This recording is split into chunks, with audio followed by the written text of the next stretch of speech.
화원을 운영하시는 분이 이렇게 기도를 합니다. 전능하신 주님, 저의 기도를 들어주셔서 주님께서 저를 특별하게 사랑하시는 것을 보여주시옵소서.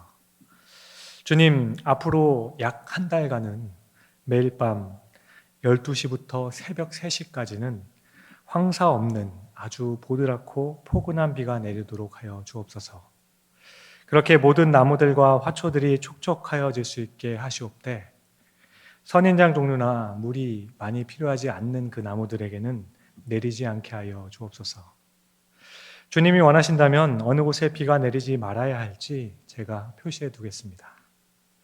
또 낮에는 햇볕이 따뜻하게 비추게 해 주시옵소서. 그렇지만 또 이 햇빛이 필요한 곳만 꼭 비출 수 있도록 하여 주옵소서. 바람도 적당하게 살랑살랑 불어서 해충이나 벌레가 생기지 않도록 하여 주옵소서. 마지막으로 일주일에 한 번은 하늘에서 질소의 비료가 내려서 제가 비료를 주지 않아도 영양이 가득가득 채워질 수 있도록 주님께서 자라나도록 하여 주옵소서. 아멘. 아마 이 기도를 들으시는 여러분들은 무슨 이런 기도가 다 있냐고 생각하실 겁니다. 그런데 이런 기도를 하면 안 되는 걸까요? 물이 필요한 식물과 그렇지 않는 식물, 햇빛이 필요한 식물과 그렇게 많이 필요하지 않는 식물, 바람이 필요한 식물과 그렇지 않은 식물들, 모든 나무와 화초에 해충이 생기지 않게 달라는 그 기도. 나무와 화초를 잘 가꾸기 위해서는 정말 중요하고 필요한 기도가 아니겠습니까? 이것이 왜 문제가 되는 걸까요? 여러분은 우리가 살아오면서 하였던 많은 기도의 내용들을 기억하고 계십니까? 아프신 분들을 위해 우리는 빨리 병이 낫기를 구합니다. 좋은 약을 잘 찾아서 치료가 되기를 원합니다. 그래서 이왕이면 후유증도 없고 약값도 싸서 경제적으로도 부담이 없기를 기도합니다. 또 치료받는 그 가운데서 좋은 의사와 간호사분들을 만나서 가장 좋은 결과로 치료될 수 있기를 원합니다. 사업을 하시는 분들을 위해서 기도할 때에는 다른 경쟁자들보다는 그래도 조금은 더 사업이 잘 되어서 번성하여 하나님의 일에 잘 쓰임받기를 위해 기도합니다. 장사하는 분들을 위해서는 언제나 착한 손님들만 오게 되어서 많이 오게 돼서 동네에서도 그렇게 칭찬받고 장사가 잘 되어서 어려움이 없게 해달라고 기도합니다. 그렇게 하나님께서 특별하게 보호하사 사업과 장사하는 곳이 안전하게 해달라고 기도를 하죠. 그리고 아프거나 또 이렇게 장사하고 사업을 하는 가운데 있어서 자녀들과 함께 하지 못하기 때문에 또 이렇게 기도합니다. 비록 가족이 모두 함께 하지 못하지만 가정이 평안할 수 있도록 하여 주시고 자녀들도 문제없이 건전하고 건강하게 자라게 하여 주옵소서. 그렇게 혼자서도 공부를 잘 알아서 하고 말썽도 안 피우고 부모님께 효도하는 착한 아들이 되게 해 주옵소서. 내가 알고 있는 모든 사람들이 재앙이나 재난을 만나지 않게 하여 주옵시고 또 오랜 시간 일을 해야 하는 분들이 있다면 절대로 피곤하지 않게 하여 주셔서 사고나 나거나 병이 들지 않게 해달라고 기도를 합니다. 우리들의 기도는 이렇게 해요. 이 기도가 문제가 되는 걸까요? 이것은 우리가 다 원하는 것인데 너무 욕심이 과한 걸까요? 이런 기도들의 문제는 뭘까요? 너무 이기적인가요? 그런데 엄밀히 말해 우리의 필요를 아뢰는 것은 이기적인 것과는 조금 다르다라고 생각합니다. 이기적이라는 것은 다른 사람들이 당해야 될 그 손해나 다른 사람들이 경험하고 있는 그 어려움과 불이익에 대해서 아무런 관심도 없이 자기 것만을 챙기려고 하는 것이 이기적인 것일 겁니다. 그렇지만 우리가 필요한 것들을 구하고 필요한 것을 위해서 살아가는 모습을 이기적이다라고 말하지는 못할 것 같아요. 병이 들면 병 낫기를 구해야 되죠. 경제적으로 심한 어려움이 있다면 하나님의 특별한 도우심을 구하는 것이 맞는 겁니다.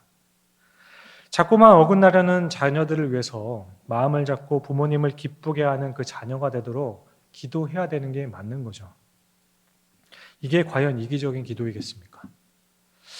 만약 이것이 이기적인 기도라면 우리가 갖고 있는 그 문제 중에 단 하나라도 하나님께 내어놓고 기도할 게 있을까요? 그래요. 그럼 이기적인 것이 문제가 아니라면 과연 무엇이 또 문제일까? 이때까지 들었던 그 기도의 내용들을 보면 우리의 기도가 마치 내가 모든 좋은 것을 알고 있는 것처럼 미리 길을 다 정해놓고 너무 우리가 구체적으로 기도를 드려서 문제인 걸까요? 한 번은 아버지가 외국에 출장을 나가서 5년 정도 가게 되었다고, 자기도 함께 고등학교 생활을 그쪽에서 하게 됐다고 한 아이가 찾아와서 자신의 문제를 위해서 함께 기도해달라고 했었습니다. 그런데 그때 저는 참 어리석은 질문을 한 적이 있어요. 뭔가 하면 저는 그 아이에게 어떤 기도를 어떻게 해줄까? 이렇게 물어봤어요. 마치 제가 기도하는 대로 되는 것처럼. 물론 제가 그때 그렇게 이야기했던 것은 이 아이가 원하는 것이 있음에도 불구하고 내가 혹시 다르게 기도하게 될까봐 싶어서 물어봤던 거죠. 그래서 어떻게 기도를 하면 되느냐고 물어보고 아주 구체적으로 같이 기도를 했습니다. 가서 좋은 집에서 살게 되고 또 좋은 친구, 착한 친구 만나게 해주시고 학교에서도 잘 생활하고 언어도 힘들지 않게 잘 익힐 수 있도록 등등등 여러 가지를 놓고 같이 기도했어요. 본인이 생각하고 계획한 것이 있는데 잘 준비되고 순적하게 해달라고 함께 기도했습니다. 이렇게 찾아온 아이가 원하는 대로 다 기도를 해줬어요. 그런데 저는 마지막에 이렇게 기도했습니다. 그러나 주님, 저희 원대로 마시고 주님의 뜻대로 하옵소서. 이 말을 꼭 붙였습니다. 조금 야비하지만 책임을 회피하면서도 그렇게 해주십사 하는 소망이 담겨 있는 거죠. 왜냐하면 제가 기도한 대로 모두 이루어지지 않을 것을 저도 알고 있기 때문이에요. 그래요. 물론 우리 하나님께서는 우리가 구하기 전에 우리가 있어야 할 것, 필요한 것이 무엇인지 다 아시는 하나님이라 하셨습니다. 그런데 이렇게 해달라 저렇게 해달라고 구체적으로 기도하는 것이 마치 하나님을 우리의 원함에 맞추려는 듯해서 문제가 되는 것 같기도 해요. 맞아요. 우리는 하루 앞날을 보지 못하지만 하나님께서는 이미 영원 전부터 영원까지 다 알고 계십니다. 그런 전지전능하신 분이에요. 게다가 하나님께서 우리가 잘 되기를 바라시는 그 선한 분이시라면 우리가 이건 이렇게 좀 해주고 이거는 저렇게 좀 해달라고 조목조목 기도하는 것은 어쩌면 하나님께 대한 월권 행위가 되는 것은 아닐까라는 생각도 해봅니다. 철없는 아이들의 보채밀 수도 있다는 거죠. 그런데 이렇게 된다면 우리는 무슨 기도를 해야 될까요? 주님께서 원하시는 대로 그냥 다 알아서 해주십시오. 이 기도밖에 못하는 거 아니겠습니까? 이렇게 저렇게 해달라는 기도가 아무 의미가 없기 때문이에요. 그렇기 때문에 하나님, 저는 하나님을 믿습니다. 정말 믿습니다. 하나님께서 알아서 다 해주십시오. 그렇게만 해야 됩니다. 물론 이렇게 기도하면 기도 짧아서 아주 좋죠. 한 1초면 되잖아요. 또 하나님께 다 맡긴 것 같은 그런 온전한 믿음 같아서 좋아 보이기도 합니다. 하지만 이렇게 생각하면 기도하는 것이 우리에게 정말 필요한 것일까라는 생각을 하게 됩니다. 그런데 여러분, 기도를 하는 사람이라면 하나님께서는 우리가 구하시기 전에 우리에게 필요한 것을 미리 다 아시는 분임을 믿고 알고 있습니다. 그리고 모든 일이 우리가 기도하는 대로 이루어질 것은 아닌 것을 알고 있기 때문에 하나님의 뜻대로 된다는 것을 우리는 알고 믿어요. 그런데 이렇게 믿기 때문에 우리는 더 구체적으로 기도를 할 수 있는 겁니다. 우리가 해달라는 대로 다 해주지 않기 때문에 할 수 있는 거죠. 사랑하는 성도님 여러분, 기도란 하나님께서 우리의 일거수일투족을 지키신다고 믿기 때문에 마음속에 있는 모든 계획과 구상과 구체적인 바람 그까지도 하나님 앞에 내어놓을 수 있는 것이 바로 기도입니다. 따라서 나무와 화초를 잘 갖추기 위해서 어디에는 비가 오면 된다고 하고 어디에는 비가 오면 안 된다는 표시를 한다든지 햇빛이나 바람을 적당하게 해달라고 하고 또 해충이 생기지 않고 심지어 하늘에서 비처럼 비료를 내려달라고 하는 이 기도는 약간은 풍자적이고 비약된 면이 있긴 하지만 어쩌면 너무나도 철저하게 하나님을 믿고 오히려 드리는 그런 순진한 기도일 수 있다는 겁니다. 예전에 한 번에 제 딸 소율이가 인형을 찾아달라고 한 적이 있었습니다. 어디다 두었는지 도통 모르겠다고 아빠가 찾아줘 이렇게 하더라고요. 그래서 그때 저는 무슨 생각이었는지 갑자기 하나님께 같이 기도를 하자 했어요. 그리고 정말 기도한 후에 찾았는데 찾았어요. 그러자 소율이는 하나님께서 우리의 기도를 들어주셨다면서 굉장히 신기해했습니다. 소율이는 이때 기도를 하며 응답된다는 것을 미리 체험해 본 거죠. 물론 요즘에 그렇지 않아도 코로나 때문에 힘든 것도 이만저만이 아닌데, 하나님께서 기도 들어주셔야 하는 곳이 한두 가지도 아닌데, 인형은 알아서 그냥 찾게 하거나 사주면 될 것을 뭘 그런 것까지 기도해가지고 고민하셨냐고 이렇게 말하시는 분들도 있을지 모르겠습니다. 그런데 그것보다는 이거 더 겁나는 것은 그때 인형을 찾았으니까 망정이죠. 그죠? 기도한 후에 못 찾았으면 어떻게 될 뻔했나요? 사실 기도해도 찾지 못하는 경우가 많지 않습니까? 만약 기도하는 대로 만약에 다 찾았다면 기도하는 가정의 사람들은 물건 잃어버리는 일이 없겠죠. 그러니까 기도를 해서 찾거나 그렇지 못하는 경우가 있기 때문에 혹여나 찾지를 못해 상심하게 된다면 인형을 찾게 해달라는 그 기도는 하지 않는 것이 더 바람직하지 않을까 생각할 수 있습니다.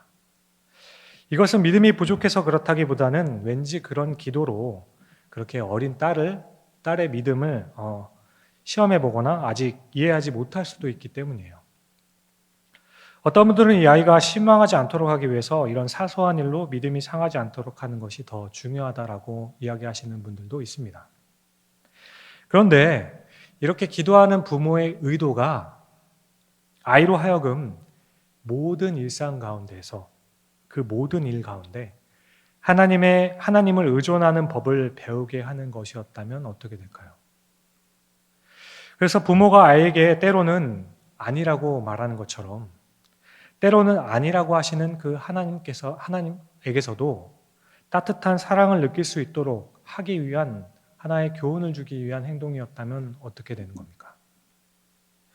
기도라는 것은 기도하면 뭐든지 찾게 된다는 것이 아니라 모든 일상에서 하나님께서 우리를 지키시고 보호하신다는 것을 가르쳐 주기 위해서 딸에게 함께 기도하자고 했던 것이라면 이런 기도 얼마든지 할 수 있다라는 겁니다. 이렇게 생각하면 지극히 사적이고 사소한 것이라도 기도할 수 있는 거예요. 아주 구체적인 기도도 가능해집니다. 기도로 자신의 믿음을 측정해 보겠다든지 하나님을 시험해 보겠다는 의도가 아니기 때문이에요. 이것은 반대로 나는 하나님을 전적으로 의지하겠다는, 일상의 모든 일에 하나님이 나와 함께 하신다는 그 신앙을 표현한 것이라고 할 수 있다는 겁니다. 그러면 잃어버린 인형을 위한 기도는 위험하지 않다라는 겁니다. 찾지 못하더라도 괜찮기 때문이에요. 그래요. 여기까지 살펴보면 결국 또 결론은 기도에 있어서 문제가 되는 것은 내용의 문제가 아닙니다. 하나님에 대한 인식에 대한 문제라는 거죠. 기도의 내용이 이기적인가 사적인가 너무 구체적인가 하는 것보다는 하나님을 나의 소원을 이루는 램프의 요정과 같이 생각하고 있지는 않은가라는 것이 중요한 겁니다. 하나님께서는 내가 원하는 것을 뭐든지 다 들어주셔야 하는 분이라고 생각하고 기도하고 있다는 것이 문제라는 거예요. 반대로 우리는 하나님께서는 나의 삶을 지키시는 분이라는 그 믿음 때문에 사소한 것까지도 하나님께 기도할 수 있다는 겁니다. 그렇게 하나님의 인도하심을 받으려고 하는 것은 전혀 문제가 되지 않다라는 거예요. 오늘 본문에 야고보 사도는 고난당하는 자들을 위해 기도하라 하였습니다. 특별히 의인의 간구, 믿음의 기도는 병자를 일으킬 것이라고 하였어요. 그렇게 오늘 야고보 사도는 고난 중에 드리는 그 기도, 성도들의 기도의 능력과 위력에 대해서 말씀하고 있죠. 야고보서를 받아보는 독자들은 1장부터 먼저 살펴보게 되면 그때부터 알 수 있듯이 상당한 고난을 당하고 있는 것 같습니다. 1장 처음부터 야고보 사도는 믿음의 시련에 대해서 이야기를 하죠. 그리고 시험당한 것을 기쁘게 여기며 그때 기도하라고 이야기합니다. 그래서 1장 6절을 보시면 오직 믿음으로 구하고 조금도 의심하지 말라고 해요. 이어서 8절에 의심하지 말라고 합니다. 이것은 두 마음을 푸는 것이니 이런 자는 무엇을 구하든지 얻은 줄로 생각하지 말라고 해요. 그냥 구하고 의심하지 말라고 하는 거죠. 이것은 기도로 우리가 무엇이든지 다 얻게 된다는 그런, 다 들어주신다는 그런 의미가 아닙니다. 우리의 기도를 듣고 계시는 그 하나님께서는 선하신다는 것을 조금도 의심하지 말라라는 거예요. 다시 말해 우리가 비록 환난과 고난 가운데 기도할 때 우리가 절대로 의심하지 말아야 하는 것은 우리의 기도를 들으시는 하나님께서는 선하시다는 사실을 잊지 말아야 한다는 겁니다. 따라서 오늘 마지막 5장에서도 이 논조대로 간다면 야고보 사도가 기도의 능력에 대해서 강조하고 있는 것은 믿음의 기도는 무슨 병이든지 다 낫게 한다는 의미가 아니라는 겁니다. 물론 이런 고난 중에 드리는 기도가 절박함이나 간절함이 없어서도 안 되겠죠. 하나님께서 도와주실 것이라는 확신이나 간절함 없이 응답에는 상관없이 예의상 형식상 기도를 할 수 있는 것은 아닙니다. 고난 중에 우리는 살려달라고 우리를 구원해달라고 기도해야 합니다. 아니 그렇게 기도할 수밖에 없어요. 우리는 하나님께서 우리의 기도를 들어주셔서 응답해 주실 것을 믿고 주님의 응답을 기다려야 합니다. 하지만 우리는 이것을 믿고 기도하는데 기도하는 그 사람들의 현실을 바라보게 되면 그렇지 않다는 것이 참 문제가 많다라는 거예요. 고난 중에 드리는 기도의 상황은 그렇게 간단하지가 않다라는 거예요. 고난 중에는 기도하면 할수록 답답해지는 것이 우리의 현실이기 때문에 그렇습니다. 정말로 때로는 1년 혹은 2년, 아니 몇십 년, 몇 년을 하나님께서 내 기도를 들어주실 것이라고 생각하고 기도한 것들이 있습니다. 그것이 자녀의 문제든지 어떤 장애의 문제든지 가족의 구원일 수도 있습니다. 그래도 하나님께서는 언젠가는 그 하나님의 때에 나의 기도를 들어주실 거야 라고 믿고 기도를 하죠. 그런데 많은 경우에 기도하는 사람들의 그 현실을 바라보게 되면 너무나도 답답한 경우가 많다라는 겁니다. 너무너무 힘이 들어요. 언제까지 이 기도를 해야 되나? 하나님께서는 우리의 기도를 들으신다고 하시는데 현실은 하나님께서 우리의 기도를 안 들으시는 것 같다라는 겁니다. 예전에 어떤 목사님의 부부에게 정말 그토록 원했던 아이가 생겼습니다. 사모님이 건강에 문제가 있어서 아기가 잘 생기지 않았는데 어떻게 하다 생겼어요. 그래서 정말 극적으로 생겼습니다.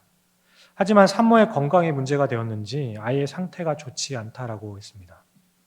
아이가 5개월 정도 되었을 때 산모와 아이가 모두 위독하여서 병원에 입원하게 됐어요. 그리고 얼마 되지 않아 이대로 두면 산모마저 너무 위험해지니까 아이를 결단을 해야 된다라고 했습니다. 하지만 이 목사님은 그래도 하나님께서 생명을 주셨다면 길이 있을 거라 믿었습니다. 그렇게 산모와 아이들을 어떻게든 살려달라고 애원하며 기도하고 의사들을 백방으로 찾아 돌아다녔습니다. 그러자 한 의사가 말하는 방법이 마지막 방법이 있는데 지금 아이를 꺼내서 인큐베이터에 넣는 방법밖에 없다라고 했습니다.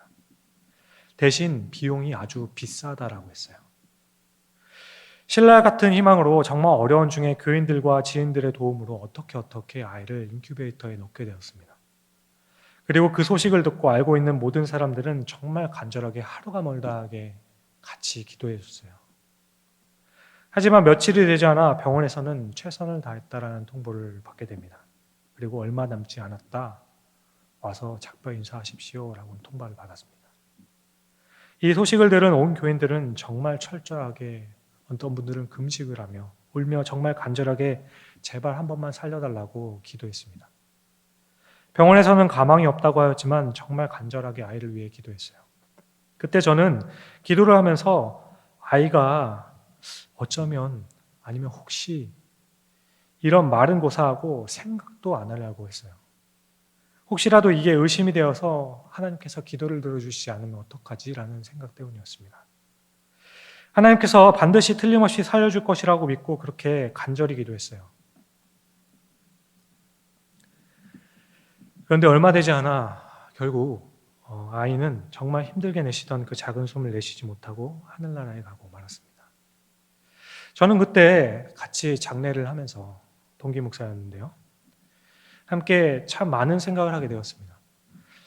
옆에서 지켜보는 저도 너무 상심이 되었는데 이들은 과연 어떨까? 그리고 우리가 고난 중에 드리는 정말 철저하고 치열한 기도 가운데에서 우리가 정말로 소망하고 바라던 것은 과연 무엇일까라는 생각을 하게 됐습니다. 이 고난 가운데 믿음을 가지고 우리가 드리는 그 기도 가운데에서 우리가 확인하고 싶었던 것은 과연 무엇일까? 우리가 소망하고 바라던 건 과연 무엇일까? 하나님께서는 구하라, 찾으라, 두드리라 하셨습니다. 그러나 주님께서는 구하는 대로 주시지 않는다 하셨어요. 다만 주님께서는 그렇게 구하면 하늘에 계신 하나님께서 너희에게 좋은 것으로 주신다 하셨습니다. 여러분, 갑자기 속았다 이러면 우리가 기도할 필요가 없는 것 아닌가 싶으십니까?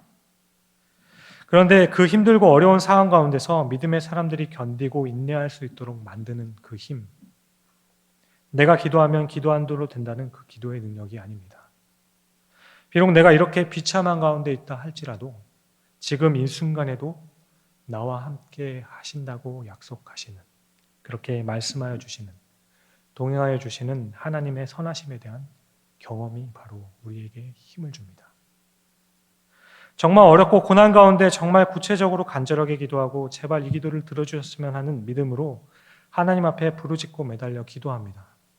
주님, 이것이 제 심정이고 솔직한 답변입니다. 마음입니다. 이것이 제가 원하는 것이고 제가 생각하는 가장 최선의 것입니다. 그래서 그렇게 해달라고 정말 간절하게 기도를 해요. 너무 어렵기 때문에 내가 기도한 것은 반드시 들어주신다는 그런 어줍잖은 생각은 할 수조차 없죠. 그냥 살려만 달라고, 그냥 한 번만 도와달라고 기도를 간절하게 합니다. 그런데 그렇게 부르짖는 기도를 통해서 우리가 견딜 수 있는 힘이 생기는 것은 그 기도 가운데 하나님께서 나를 결국은 지키실 것이라는 그 선하심에 대한 경험이 생기기 때문이에요. 이것을 붙들 수 있기 때문에 우리는 계속해서 기도를 할 수 있는 겁니다. 기도했기 때문에 우리가 여기까지 오게 되었다라는 거죠. 우리가 했던 수많은 기도를 통해 우리가 알게 되는 것은 하나님의 응답은 언제나 같지 않다라는 겁니다. 어떤 사람에게는 기도한 대로 잘 이루어주시고 어떤 사람에게는 계속 기다리게 하십니다. 어떤 사람은 고쳐주시지만 어떤 사람은 데려가시기도 해요. 기도의 응답은 항상 다르게 나타납니다. 하지만 이 모든 것들 가운데 한 가지 분명한 사실은 있다면 그것은 진정으로 하나님의 도우심을 구하며 하나님을 의지하는 사람들을 절대로 단 한 번도 하나님께서는 실망시킨 적이 없다라는 겁니다. 하나님을 신뢰하는 의인들의 고난 중에서 드리는 그것은 하나님께 드릴 믿음의 기도가 있다라는 거죠.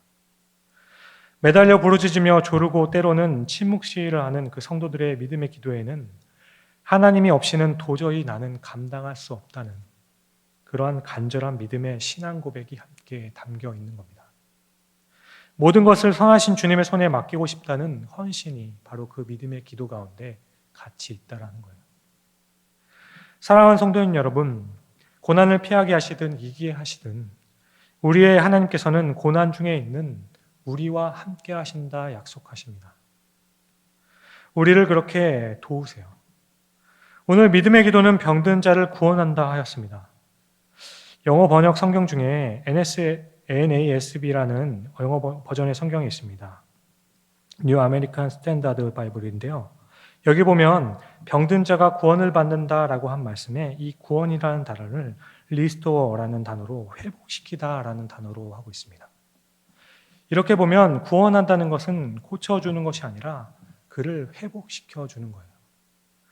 사람이 병이 드는데 여러 가지가 이유가 있겠죠. 하나님의 치유의 경험을 위함도 있고 범죄함으로 인한 징계일 수도 있습니다. 다른 사람의 유익과 하나님의 나라의 진보, 혹시 교훈을 주기 위한 수단일 수도 있습니다. 하늘에 소망하며 살도록 하기 위한 육체의 가시일 수도 있는 겁니다. 이제는 영원히 안식하도록 데려가기 위한 수단일 수도 있는 거예요.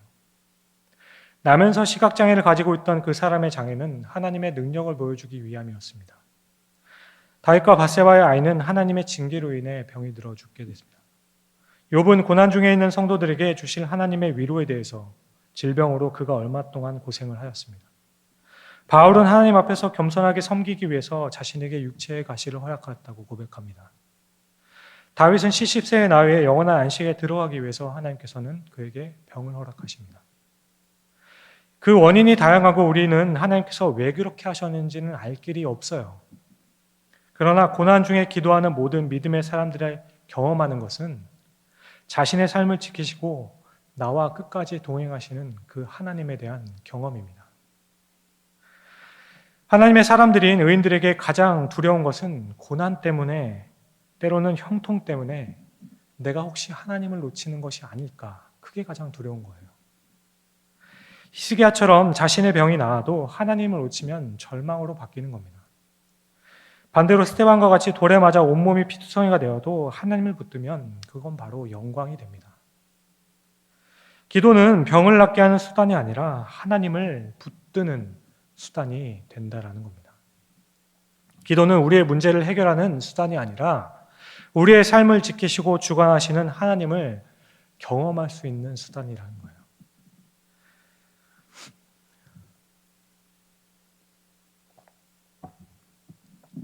예전에 다니던 교회에서 자폐증에 있는 아이의 부부의 간증을 들은 적이 있습니다.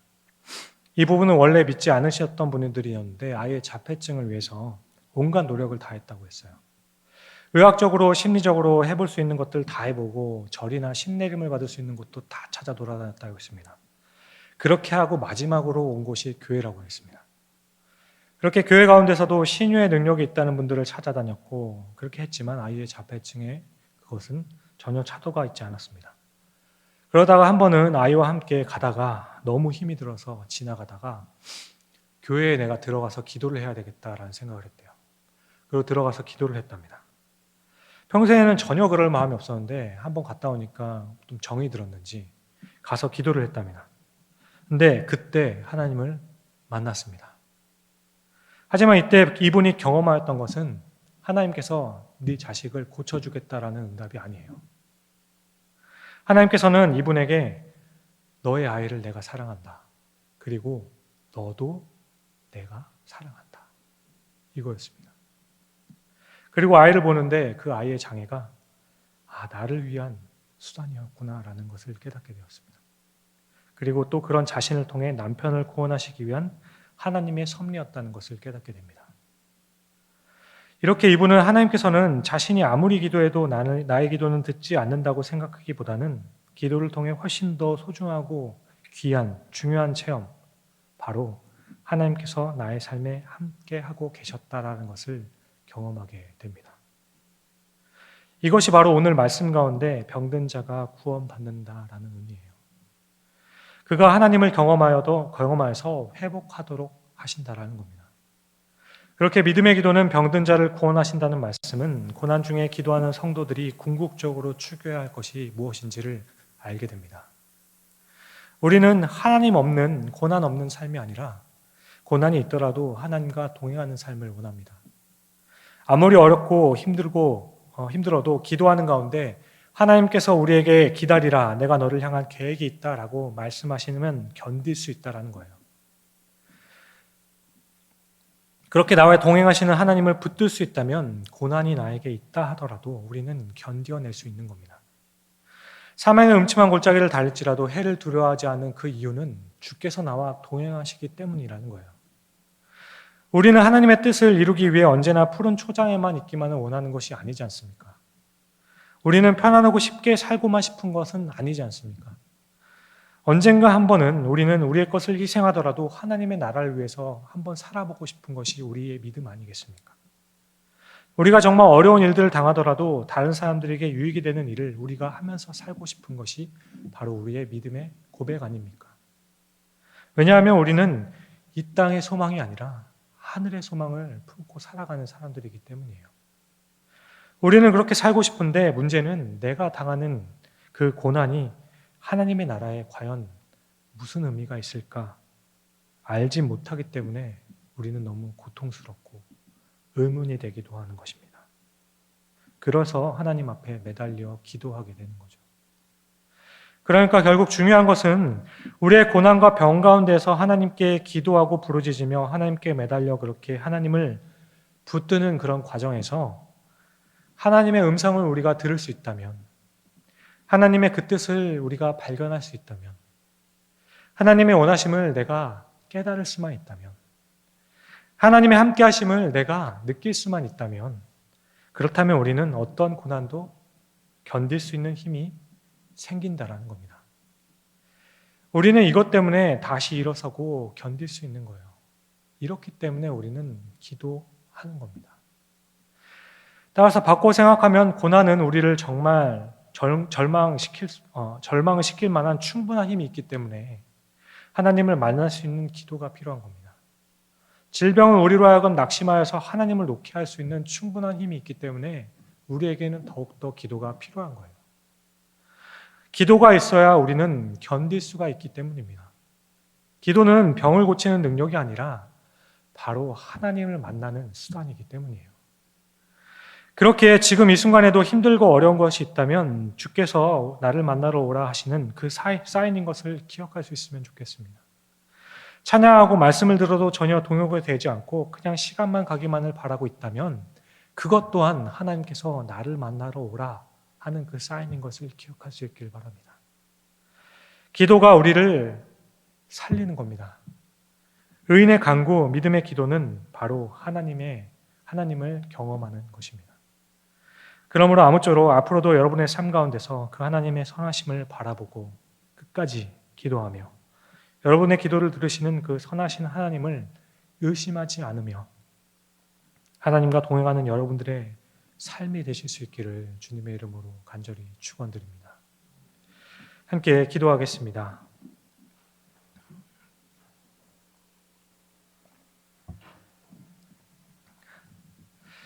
사랑해 주님, 주님을 믿고 살아가는 동안에 어떤 때는 정말 너무나도 답답합니다.